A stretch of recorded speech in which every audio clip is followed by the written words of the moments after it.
Shut up and sit down.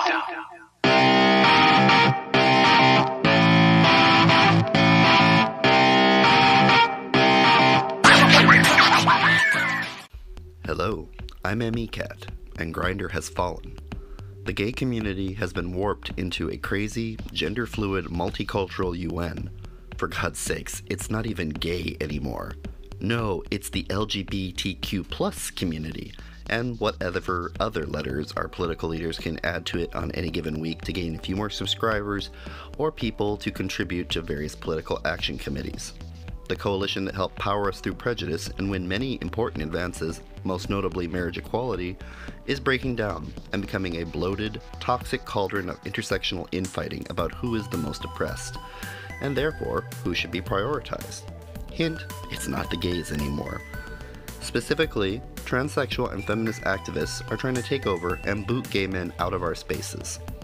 This is perfectly represented by a recent article by The Verge on how Grindr, the most successful gay male hookup app ever, is no longer just for gay men anymore. No, now there's various gender identities on a men-for-men app. Apparently, gay men wanting to meet other gay men is considered transphobic.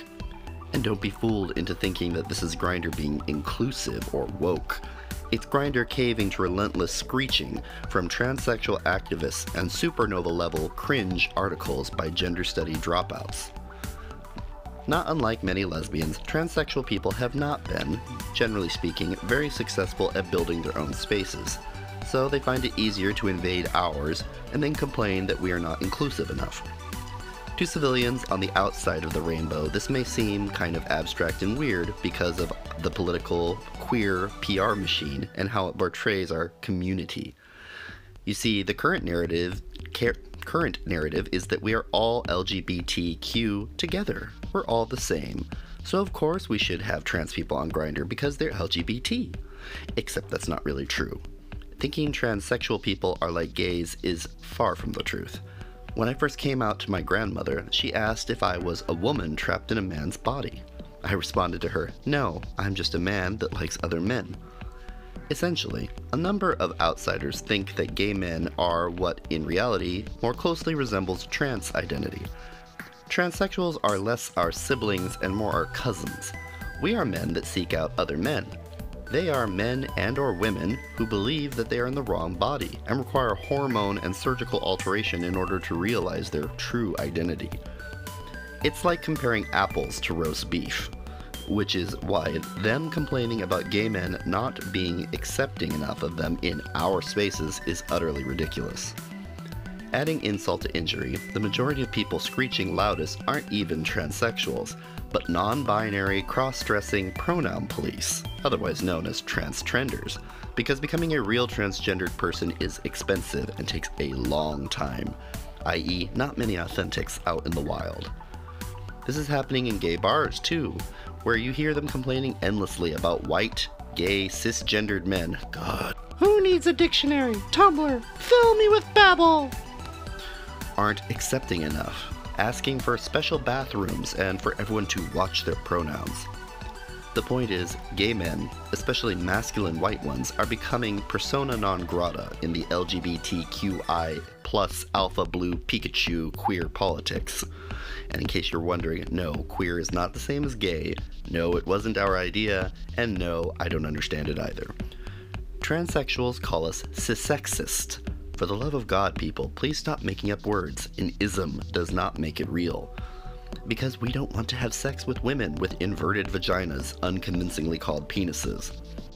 Anyway, all of this stems largely from transsexual feminists thinking that we've achieved everything we need, and because we aren't oppressed enough according to intersectionality, essentially the principle that your various identities equal various points of oppression either in or against your favor. The more points you have, the more you win at the Oppression Olympics. Yay!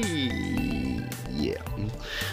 The more oppression points you have from being, say, a black lesbian as opposed to a gay, or God forbid, straight white male, the intersectional devil, the more important you are. White gay men are no longer important because we are not oppressed enough, as the theory goes. these are just a few small examples of the anti-gay movement within what was our movement and is now being hijacked by people with more points than us. This logic led to an incident in Glasgow where trans activists forced drag queens from the Pride Parade. Notice I didn't call it gay pride anymore. Real talk. Is a gay hookup app important? Not really. But what all of this represents is important. Every day there are fewer and fewer spaces which are apparently okay to even designate as gay only. The idea of inclusivity is trying to erase gay identity. Now, forgive me if I sound a bit like an SJW when I talk about erasure, but I feel that it's important for people to be able to connect with people that they want to and not be pushed into connecting with other people because of political ideology. True, I imagine you'll be able to filter out these people that you don't want to hook up with on Grindr. However, that's not what I'm even talking about. The idea that gay people can even have their own space without it being called phobic of some kind is just emblematic of the current political climate. This is fucking ridiculous. There are so many gay men that are getting really fed up with all this crazy postmodern intersectional gender study queer fluidity nonsense, but are terrified of saying anything about it because they don't want to be labeled bigots by the cabal of PC police that have infested every aspect of our community. Gay spaces used to be known for unusual people with unusual perspectives, but ever since feminist, transsexual, non-binary, intersectional craziness took over our spaces and our political leadership, many gay men have been ironically forced to go back into the closet, but not so much about our sexuality, and more about our opinions, or even our desires to be with what we call men. You know, men, biological males. Remember, children, if it has a hashtag, you must obey. Science is problematic, and if you don't comply, intersectional Jesus will judge you and send you to intersectional hell. Whatever else this feminist religion wants us to be, we are not currently happy with and do not want to conform to. There will be more videos in the future. This is the beginning of what I want to say. The old alliance is imploding. And we gay men, the founders of the movement, are now the whipping boys, being told to check our privilege and submit to intersectional postmodernist dogma. None of this means that I hate transgender people, or that I'm advocating any kind of prejudice. If anything, I'm against the kind of prejudice which I see activists inflicting upon us, damage that they're doing to our community. I'm tired of being told to shut up and let other people talk. I'm tired of being demonized and blamed for every evil. This is my community. Our community, and I don't mean LGBTQ+. I mean gay, the gay community. It's ours and ours alone. You can't have it. A gay exodus from this twisted alliance is coming, and that's a shame because it's done many good things, but now it's sacrificing its foundation to satisfy its internal minorities. These are my views, and though I try to be reasonable, most of the time, I welcome productive criticism. Links in the description. Like, subscribe, hate, laugh, whatever. You already watched it, you can't unwatch it. This has been MECat. Thanks for watching.